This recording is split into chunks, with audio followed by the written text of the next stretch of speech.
first years we stayed, the first year we lived in a tent west of copper mine. We lived in a tent with a snow house. That was our first house. Then we moved, a couple of years, we moved to Cape Coolstern, and then we moved to Napoleon. Well, it was hard because somebody always had to be home. You couldn't leave the place. Somebody always had to stay home. You couldn't just go anywhere you wanted to. But it wasn't too bad because we went to Aklavik lots of times by boat and by canoe, and so it wasn't that hard.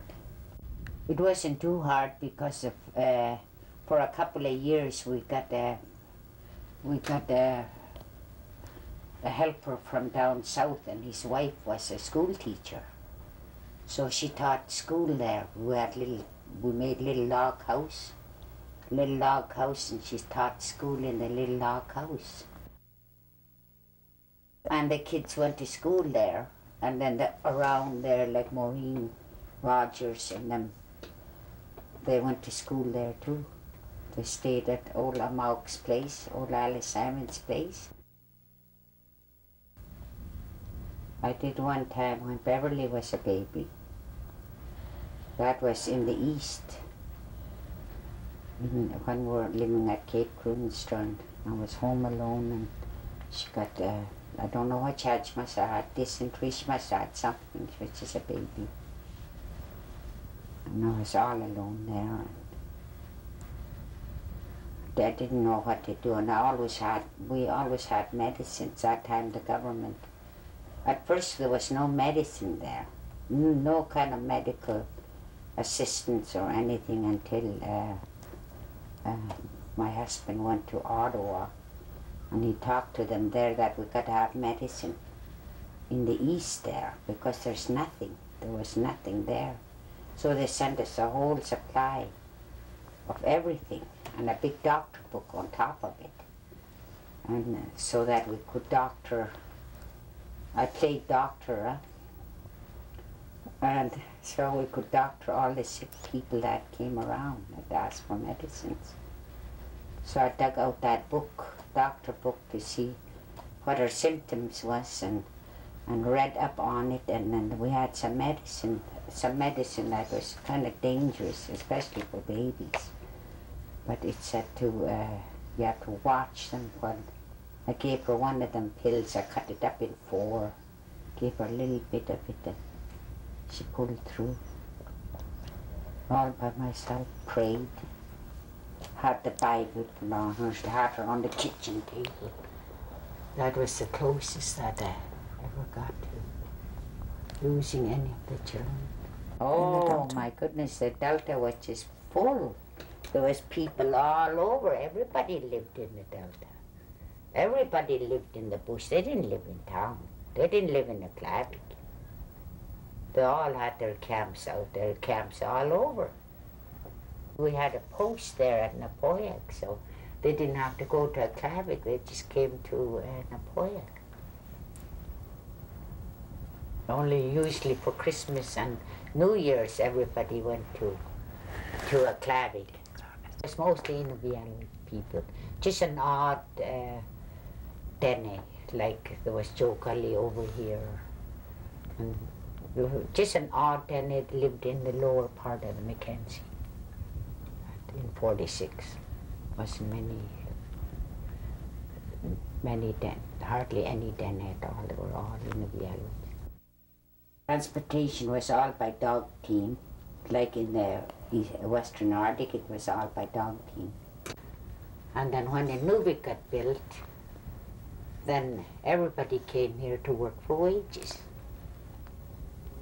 All the workers come. Anybody who wanted to work moved here. Because I remember we all lived on the first year, we lived on the riverbank, and the rest of them lived in tents on the, covered with snow. We lived in a tent where in this old playground up here. The playground up here, we lived in a tent. Boy, it was cold when it was freezing up in October, all frozen up. And it was really cold. You had to get up and make a fire in the little tent. And finally, the night watchman, we had an old Frenchman, the night watchman, and he come visiting, and then he says, "You still up here?" "Yep." And so he went down. He told old man had a store down there on the beach, little store, little place he built down there. So went down there. He says, "You better get something built. She can't live in a tent all winter." So when Buck and Evan came back from the dew line, they threw up this little house, this little part here. They threw a part, and they were still working. I moved in there, even they were building around me inside. It just had the thing, and so that I moved in there. Boy, it was just like moving into a big castle. So they stuck, oh, I have to tell you the story about my first electric washing machine. From the wash tub, I graduated to, when we moved out to Napoyak in '48, we ordered one of them Eaton's washing machines, some wood ones. I had that on top of our scow. Oh, I was just proud I had a washing machine. Then next we moved to a gas washing machine. At Napoyak we bought a gasoline washing machine. That nearly almost killed our cat and everything because we had no outlet. An outlet nearly killed the cat. When I seen the cat floating around on the floor there, I thought, oh my God, no wonder my head is sore. So we had to fill an outlet to that, so that was just fine. Then everything was under control. Then we moved to Inuvik after, when Inuvik got started. In '48, I guess we moved here. 46 or 47, in that period we moved here. And they built this little house down on the beach there for me, and they stuck one electric light bulb in there. There was no light. NCPC was just building too. And they stuck a wire so I could have a light in my house. Then I bought a second-hand washing machine, electric one. Then I was on. I thought I was really in heaven then with the electric. Everything came from that little one bulb, the washing machine in the middle of the floor. So that's when I got my first electric light in. Well, the changes, I don't know if it's for the good or for the bad, but as far as what I see now, I think we were way better off in our time, the way we raised our children out in the bush, and they got into no problems. There was no drugs, no alcohol, no nothing. And so, you know, that time was better off, even if we weren't living up to the white man's standard of living.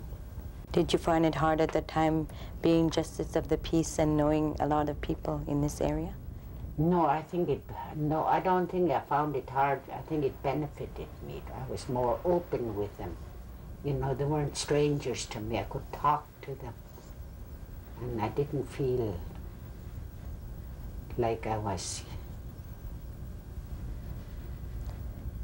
you know, that it was hard or anything. It didn't seem that hard to get into it at first, but because we had courses too, to begin with, I had to give up the Justice of Peace position when I got to be the Deputy Commissioner. No, I don't. It's not interesting, you know, because I don't do anything.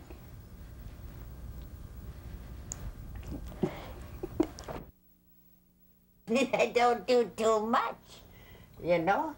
I prefer to be working at the Cope office or working somewhere else, you know. But anything like that, I can't, any political like the Cope office was, I couldn't work there anymore because it's a non-political